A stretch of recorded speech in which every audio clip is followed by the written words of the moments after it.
안녕하세요. 김 박사입니다. 정치인 정화무계 씨 식민사관 논란이 일고 있습니다. 오늘은 이 문제에 대해서 잡담을 나눠볼까 합니다. 최근에 정 씨가 이런 말을 했습니다. 조선은 왜 망했을까? 일본의 침략으로 망한 걸까? 조선은 안에서 썩어 문드러졌고 그래서 망했다. 일본은 조선 왕조와 전쟁을 한 적이 없다. 조선 왕조는 무능하고 무지했다. 백성의 고열을 마지막 한 방울까지 짜내다가 망했다. 일본은 국군을 걸고 청나라와 러시아를 무력으로 제압했고 쓰러져가는 조선 왕조를 집어삼켰다. 조선은 자신을 지킬 힘이 없었다. 이렇게 말을 했는데요. 이게 과연 식민사관인지 아닌지 논란이 일고 있습니다. 친일파와 독립운동가 인식 차이를 살펴보겠습니다. 친일파 어떻습니까? 친일파는 어떤 자아와 타자에 대한 어떤 인식을 보일까요? 우선 자기, 부정 또는 비하입니다. 이때 자기라는 것은 이제 자기 자신이 아니라 이 자국 자민족이죠.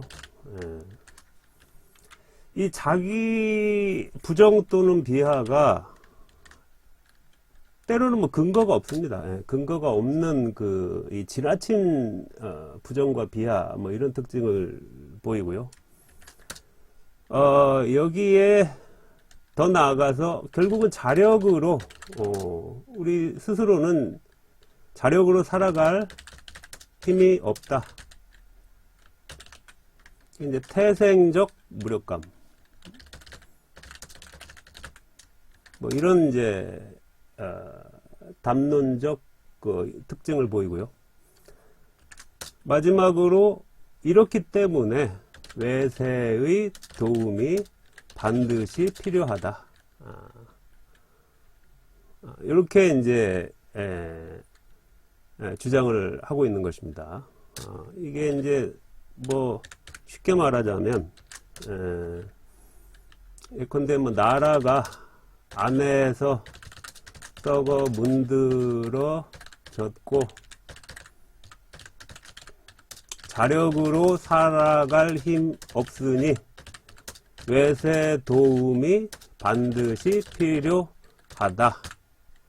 뭐 이렇게 이제 주장하는 이 사람들이 바로 친일파죠. 그리고 이들의 이제 논리 구조, 담론 구조가 이런 세 가지 요소를 바탕으로 하고 있다고 해도 무방할 것 같습니다.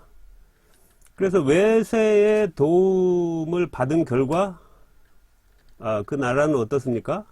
그 결과 나라가 발전한다. 근대화했다. 문명화했다. 뭐 이런 이제 주장이죠. 결국 이게 식민지 근대화론이죠. 식민지 근대화론, 친일파, 식민사관의 인식의 기본적인 이 구조가 이렇다고 볼 수가 있을 것 같습니다. 반면에 독립운동가들은 어떨까요? 자기 비판을 하죠. 부정이나 비하가 아니라. 여기에는 이제 애정도 이제 담겨 있는 것이고요. 그리고 자력으로 살아갈 가능성을 믿습니다. 그래서 결국은 힘을 길러야 된다고 주장을 하는 것이죠. 그리고 외세 도움 없이도 생존 가능하다. 기본적으로 이제 이렇게 보는 것이죠.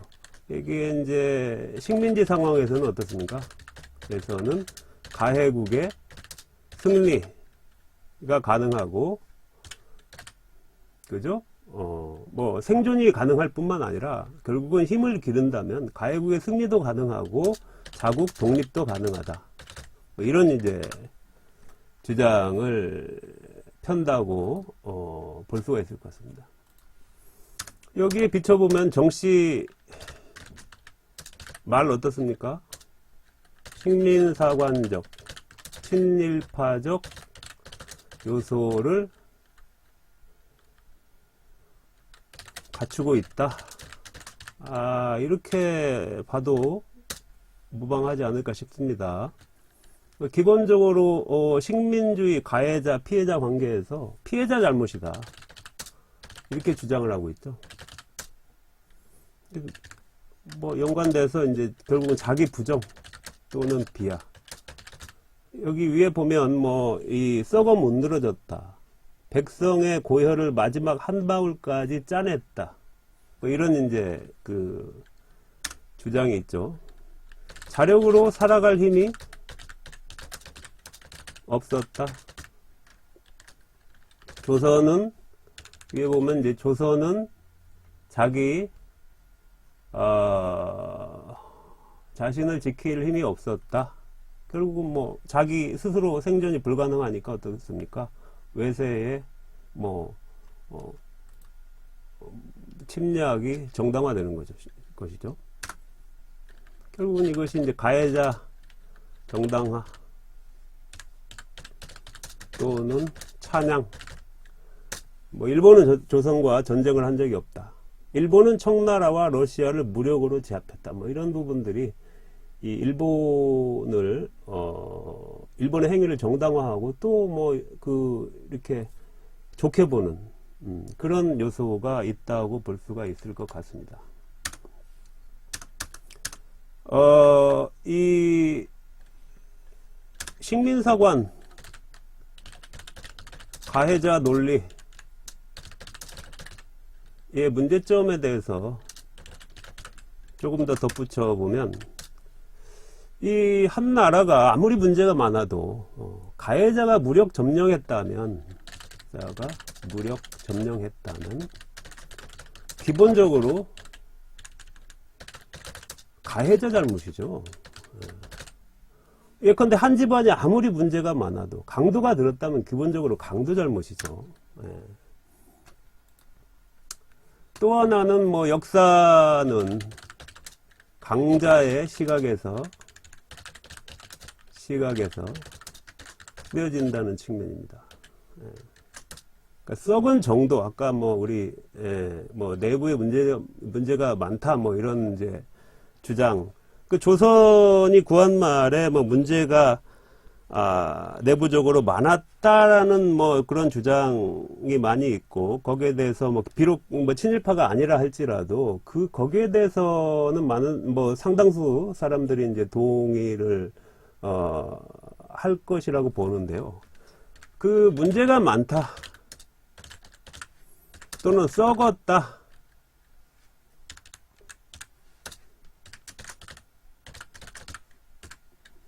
할 때 그 정도에 대해서 피해자 처지에서 면밀히 살펴볼 필요가 있지 않나 싶습니다. 이와 관련해서 저는 이런 생각을 하고 있는데 과연 구한말에 조선 왕조가 제대로 기능했다면 열강들의 제국주의 팽창 시기에 식민지화를 면할 수 있었을까? 이런 생각을 좀 해보고 있습니다. 뭐 이렇게 이제 예컨대 우리 뭐 정화묵의 정씨 논리를 빌리자면 뭐 제국주의 식민지를 겪은 모든 나라 모든 사회는 내부적으로 썩어 문드러진 상태였을까? 뭐 이런 이제 의문도 가능한 것이죠. 실제로 19세기 말에 일본은 대만을 먼저 식민지를 했죠. 그리고 본격적인 제국주의 노선을 걸으면서 서구의 선발 식민주의 국가들과 경쟁을 하고 있던 시점입니다. 과연 조선의 힘으로 압도적인 군사력 차이를 막아낼 수 있었을까? 이런 의문도 좀 해볼 수 있지 않을까 싶습니다. 이 이제 정 씨가 이제 이렇게 발언을 하니까 한 한국사 강사가 이완용의 말을 게시를 했습니다. 이완용 말 좀 제가 미리 이렇게 옮겨놨는데 한번 보시죠. 조선이 식민지가 된 것은 구한국이 힘이 없었기 때문이며 역사적으로 당연한 운명과 세계적 대세에 수능키 위한 조선민족의 유일한 활로이기에 단행된 것이다. 뭐 이렇게 이제 얘기를 하죠. 이 어떻습니까? 이 이완용의 말, 뭐 친일파 그 위에서 얘기한 그 친일파 3요소 다 들어있죠. 자기 비하. 그러니까 이때 자기는 이제 자국 자민족에 대한 부정 비하죠. 그리고 이제 자력으로 살아갈 힘이 없다. 그죠? 힘이 없고, 자력으로는 생존이 불가능하다. 그래서 외세의 도움이 반드시 필요하다. 뭐 이런 이제 3요소를 다 갖추고 있다고 볼 수가 있을 것 같습니다. 대세에 수능키 위한 조선민족의 유일한 활로이다. 뭐 이렇게 이제 주장을 하고 있죠. 식민사관의 비판에 대해서 정씨가 뭐 이렇게 반성보다는 이제 역사 공부 좀 하라 뭐 이렇게 이제 맞서고 있고, 만해 한용운의 글을 게시를 했습니다. 반성이라는 글인데요. 만해 한용운 시인이면서 승려이면서 독립운동가죠. 만해 한용운의 그 글 뭐 이런 글을 게시를 했는데요. 만고를 돌아보건대 어느 국가가 자멸하지 않고 타국의 침략을 받았는가. 만국의 한이 크지 아니한 것은 아니나 정복 국민을 원망하는 자는 언제든지 그 한을 풀기가 어려운 것이다. 불행한 경지를 만나면 흔히 하늘을 원망하고 사람을 탓한다. 강자를 원망하고 사회를 저주하고 천지를 원망한다. 그러나 자기를 약하게 한 것은 다른 강자가 아니라 자기며, 자기를 불행케 한 것은 사회나 천지나 시대가 아니라 자기다. 만국의 원인이 제거되지 않는 이상 제2, 제3의 정복국이 다시 나게 되는 것이다. 자기 불행도 자기 행복도 타에 의하여 옳으라고 생각하는 사람은 가련하기도 하지만 가증스럽기가 더할 수 없다. 이게 1936년도에 일제강점기에 쓴 반성이라는 글이라고 합니다. 이제 지금 정씨 주장은 만해의 자기 비판과 자신의 그것이 비슷하다는 주장인데 과연 그럴까요? 만약에 만해 한용운 선생께서 현재 살아계시다면 정씨를 칭찬할지 나무랄지 참 궁금합니다. 우선 이제 정씨가 이제 한용운 선생을 인용한 것은 참으로 뭐 이렇게 전혀 맥락이 맞지 않는 그런 행위라고 볼 수가 있는데요. 우선 정씨는 그런 주장을, 식민사관적인 주장을 한 목적이 뭡니까? 일본과의 군사협력을 주장하기 위해서이죠. 여기에는 어떻습니까? 현재 우리 대한민국 군사력 6위라고 하죠. 대한민국 혼자서는 같은 민족인 북한을 막을 수 없다. 뭐 이런 이제 그 인식이 깔려 있는 거지. 그래서 외세에 도움 필요하다. 뭐 이런 이제 주장입니다. 만해 선생은 어떻습니까? 남 탓하지 말고 자기 반성을 통해서 자강하자. 일제강점기에. 그죠? 그 길에 방법론을 일본을 물리칠 수 있는 그 길의 방법론을 제시를 하고 있는 것이죠. 비슷한 맥락에서 그 친일파 이완용과 만해 한용운의 차이 어떻습니까? 이완용의 조선 비판은 친일의 논리를 펼치기 위한 것이고, 한용운의 자기 비판은 자강의 논리를 펼치기 위한 것입니다. 따라서 이 친일파와 독립운동가 모두 자기 비판하지만 그 정도와 맥락에서는 명확한 차이를 보인다. 이렇게 이제 말할 수가 있습니다. 다시 한번 정리하자면은 친일파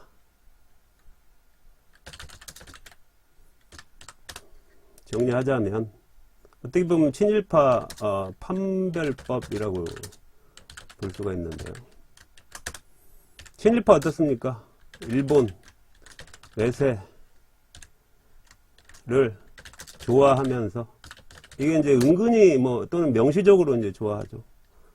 자국민에 대한 자국 자민족에 대한 혐오, 부정, 비하 이런 게 깔려 있고, 그리고 이제 결국 일본 또는 외세의 의존 또는 협력의 불가피성을 이걸 제기한다.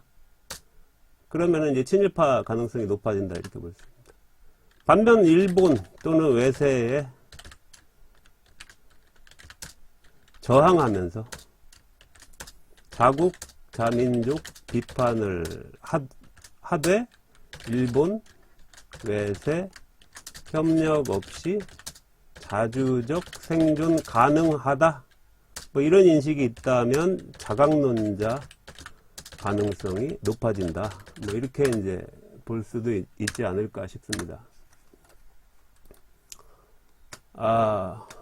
정 씨가 지금 논란이 되고 있는데, 이전에 이 발언들을 보면 상당히 논란이 될 만한 그런 말들을 많이 했더라고요. 예컨대 2017년도에 좌파 좀비들의 무자비한 문자 폭탄, 또 같은 해에 정신을 바짝 차리고 보수의 존립에 근본적으로 도움이 안 되는 사람은 육모방망이로 뒤통수를 빠개버려야 한다. 보수의 적으로 간주하고 무참하게 응징해야 한다. 2018년 자유한국당 지방선거 참패 관련해서 세월호처럼 침몰했잖아. 2019년 세월호 5주기에 세월호 그만 좀 우려먹으라. 이제 징글징글하다. 뭔가 이렇게 좀 극단적인 언어도 좀 보이고, 또 약자에 대한 배려가 잘 안 보입니다. 제가 볼 때는. 오늘 친일파 논란은 여기까지 하겠습니다. 다음 기회에 친일파 담론 구조에 대해서 보다 더 자세하게 얘기를 나눠볼 보는 시간을 갖도록 하겠습니다. 고맙습니다.